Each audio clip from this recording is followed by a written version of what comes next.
Why is cup stacking so hard? Get out of the way. I'll teach you. My name is Jonathan, and I'll show you how to cycle stack on cups. Before you start, make sure your cups are set up properly. You want to have 3 cups on the left, 6 cups in the middle, and 3 cups on the right. When you start, place both hands on the timer and wait for the green light. Once you take both hands off, you go straight to your left 3 pile. Now you create the middle 6.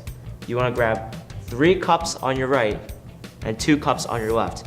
You want to do a 1-2-1 motion to create the 6 stack. So it'll look like this.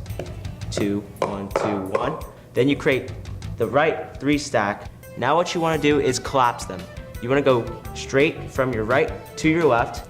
So you take those down, then you go to your middle 6, and you take the right down. Now you're going to create 2 6 stacks.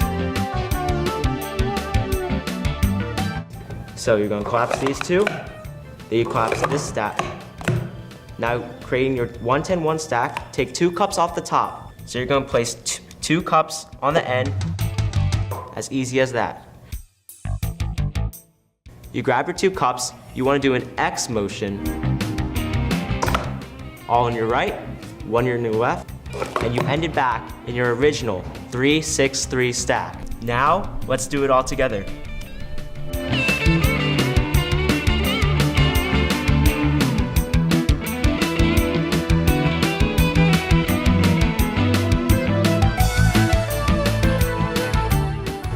I'm Jonathan, and that's how you cycle stack.